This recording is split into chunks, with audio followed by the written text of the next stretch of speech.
Hai pecinta sepak bola tanah air. Kali ini Timnas PES akan menyajikan berita pilihan untuk kalian. Di antaranya, penggawa Garuda disodorkan ke klub besar Eropa. Bermain tegas di lini belakang, Elkan Bagot bakal menjadi kapten Timnas. Tampil impresif, Saint Petinama bakal dipercaya Sintayong berlaga di leg kedua. Dan kabar terbaru Ronaldo Kuateh di Bodrum Sport. Jadi, simak terus berita Timnas PES selengkapnya.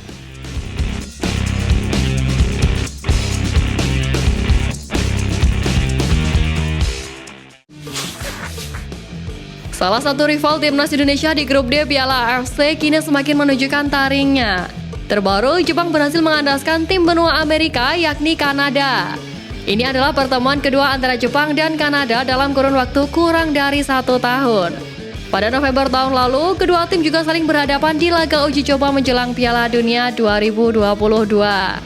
Kala itu, Jepang harus mengakui keunggulan Kanada dengan skor tipis 1-2 di Dubai, Uni Emirat Arab. 11 bulan berlalu, raksasa Asia akhirnya sukses menuntaskan misi balas dendam atas wakil Amerika Utara. Bermain di Stadion Denka Big Swan, Niigata, Jepang, Jumat sore kemarin waktu Indonesia Barat, tim tuan rumah menang 4-1. Kemenangan ini menjadi kemenangan kelima secara beruntun yang diraih oleh Jepang. Sebelumnya, tim asuhan Haji Memoriyasu itu menang atas El Salvador dengan skor 6-0. Kontra Peru menang 4-1, lawan Jerman menang 4-1 dan menang atas Turki dengan skor 4-2. Tentu dengan kemenangan ini menandakan bahwa Jepang sudah bersiap diri untuk menghadapi Piala Asia 2023 Qatar. Musuh bebuyutan Indonesia baru saja menorehkan hasil yang cukup apik dalam pertandingan semifinal Pesta Bola Merdeka di Stadion Bukit Jalil Jumat kemarin. Di laga itu, timnas Malaysia menang cukup meyakinkan. Skor 4-2 menjadi kemenangan skuad Harimau Malaya. Selanjutnya, Malaysia akan melawan Tajikistan di final Pesta Bola Merdeka. Di samping itu, ada beberapa hal menarik yang mewarnai pertandingan tersebut. Salah satunya yakni keputusan wasit di laga tersebut dinilai berat sebelah yang condong ke Malaysia. India hampir bisa menyamakan kedudukan 3-3 atas Malaysia, di mana pada menit ke-56 gol yang dicetak oleh Lalian Zuala Changte tidak disahkan wasit, padahal sudah jelas melewati garis gawang. Selanjutnya, di laga tersebut rumput Stadion Bukit Jalil belum sempurna, sebab rumput di beberapa bagian lapangan tampak tercabut dan rusak parah usai babak pertama. Tampak sangat jelas rumput lapangan bernilai jutaan ringgit itu sudah koyak sejak 5 menit pertama pertandingan. Tak ayal, hal ini menimbulkan pertanyaan di kalangan pecinta sepak bola Malaysia mengenai kualitas rumput yang digunakan. Seperti diketahui, salah satu pemain muda timnas Indonesia yang sedang meniti karir di Eropa menjadi pusat perhatian. Bukan karena mencetak gol atau melakukan laga debut, namun teka-teki di mana keberadaannya. Pemain tersebut ialah Ronaldo Kuateh. Sebagaimana diketahui, pemain berusia 18 tahun itu saat ini memperkuat salah satu klub Liga 2 Turki yakni Bodrum Sport. Dirinya bergabung dari Madura United pada 8 Februari 2023 lalu. Sayangnya, Ronaldo bergabung ke klub Turki dalam kondisi yang sedang cedera ligamen, sehingga membuat dirinya belum melakukan debut di Liga Turki. Lama tak terdengar kabar sang pemain, kini terbaru klub asal Turki itu baru saja mengunggah foto Ronaldo Kuateh yang bergabung dalam latihan. Namun, Ronaldo Kuateh tampaknya masih menjalani latihan terpisah karena belum dalam kondisi yang fit. Tentu hal tersebut menjadi angin segar untuk pemain. Bukan tidak mungkin jika dirinya berhasil sembuh dari cederanya. Ronaldo akan melakukan debutnya bersama Bodrum Sport. Timnas Indonesia sedang melakukan perjalanannya menuju Piala Dunia 2026, di mana mereka baru saja menggelar laga kualifikasi Piala Dunia babak pertama zona Asia. Di laga tersebut, skuad Garuda berhasil mengalahkan Brunei Darussalam dengan skor 6-0 di leg pertama. Usai berlaga di leg pertama, mereka saat ini bersiap untuk melakoni pertandingan leg kedua pada 17 Oktober mendatang. Skuad arahan Sintayong itu baru saja mendarat di Brunei Darussalam pada Jumat sore kemarin. Usai tiba di Bandar Seri Begawan, para pemain langsung bertolak menuju hotel untuk istirahat dan melakukan sesi pemulihan. Mereka dijadwalkan melakukan pemusatan latihan pada hari Sabtu ini. Pelatih Timnas Indonesia, Sintayong menegaskan di leg kedua ini dirinya memerintahkan pemainnya untuk langsung tancap gas di kandang lawan. Gelandang Timnas Indonesia buka suara terkait targetnya bersama Timnas Indonesia. Sebagaimana diketahui, Mark Klok jadi salah satu pemain yang secara reguler dipanggil ke skuad Garuda.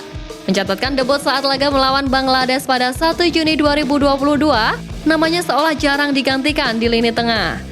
Pelatih Sintayong terlihat percaya diri memasang pemain asal Persib Bandung ini saat berada di lapangan. Mark Klok menjelaskan saat membela Timnas Indonesia hanya ada rasa bangga. Dia tidak memandang siapa lawannya nanti karena tidak semua orang bisa berseragam skuad Garuda. Apalagi banyak pemain potensial yang masuk ke dalam tim dan membuat persaingan di timnas sangat ketat. Pemain berusia 30 tahun ini menilai dia selalu berkembang hingga saat ini, termasuk perubahan posisi yang awalnya gelandang bertahan menjadi lebih menyerang. Ex-gelandang PSM Makassar itu menambahkan, jika dirinya bertekad untuk tampil bersama timnas lebih banyak lagi. Klok ingin mencatatkan 70 caps bersama Timnas Indonesia. Sebagaimana diketahui, Timnas Indonesia berhasil mengandaskan Brunei Darussalam dengan skor 6-0 di laga kualifikasi Piala Dunia babak pertama zona Asia. Di samping itu, ada momen menarik di laga tersebut. Elkan Bagot yang bermain 90 menit penuh tertangkap kamera membentak sang kapten Timnas Indonesia, Asnawi Mangkualam di laga tersebut. Momen itu terjadi di menit ke-65. Saat itu, pemain Brunei hendak melepaskan sepakan ke gawang Timnas Indonesia yang digawal Nadeo Argawinata. Asnawi Mangkualam, Rizky Ridho, Elkan Bagot, dan Pratama Arhan pun membentuk posisi sejajar dan berniat menerapkan jebakan offside. Namun pemain Jeonnam Dragons itu justru terlalu mundur dan mengakibatkan jebakan tersebut gagal dilakukan. Alhasil Elkan Bagot langsung menegur Asnawi. Rupanya, kelakuan Bagot itu membuktikan bahwa ucapan Rafael Struijk benar. Sebelumnya, dirinya ditanya siapa pemain timnas yang paling serius saat berlatih dan dirinya menjawab Elkan Bagot. Dengan ketegasan yang dimiliki pemain Ipswich Town itu, bukan tidak mungkin kedepannya Elkan Bagot menjadi kapten Timnas Indonesia.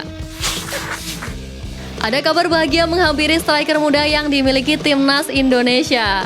Sebagaimana diketahui, Ramadan Sananta berhasil mencetak brace ketika Timnas Indonesia kontra Brunei Darussalam di kualifikasi Piala Dunia babak pertama zona Asia. Ketajaman pemain berusia 20 tahun itu ternyata dipantau oleh pemandu asal Eropa. Melalui akun sosial media X-Scouting, mereka memuji Ramadan Sananta.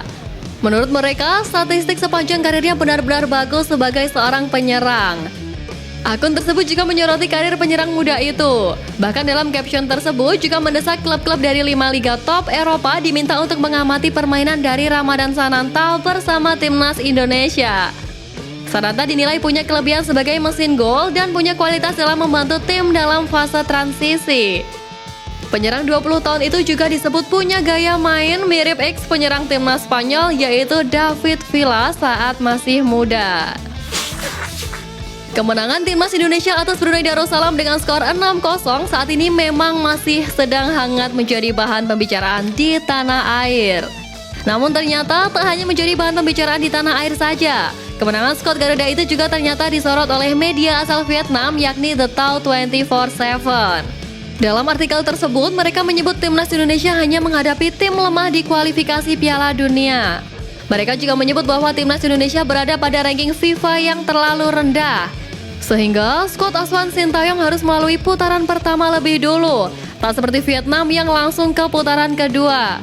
Terlepas dari hal tersebut, Timnas Vietnam sejatinya baru saja mengalami 2 kekalahan di FIFA Matchday Oktober ini, di mana skuad berjuluk The Golden Stars itu kalah dengan Cina dan Uzbekistan dengan skor yang serupa, yakni 2-0. Pelatih Timnas Indonesia, Sintayong buka suara terkait pemain asuhannya ketika menghadapi Brunei Darussalam. Sebagaimana diketahui, di laga tersebut Sain Patinama bermain selama 17 menit. Ia masuk menggantikan Pratama Arhan yang tampil kurang optimal. Meski hanya bermain sebentar, Sain Patinama menunjukkan kelayakannya mentas sebagai personel andalan Sintayong. Ketenangan ditunjukkan pemain berdarah Belanda Indonesia ini baik saat menyerang maupun bertahan. Pemain 25 tahun itu pun mendapat pujian dari supporter Timnas Indonesia. Sintayong tak kaget dengan performa yang ditunjukkan Sain Patinama. Namun ada hal menarik sebelum pemain Viking FK itu bermain. Di mana menurut Sintayong, Saint Patinama minta dimainkan di laga Timnas Indonesia versus Brunei Darussalam. Hal itu diucapkan Sintayong usai laga. Bermain apik di laga leg pertama, Saint berpotensi untuk menjadi pemain pilihan utama di leg kedua nanti.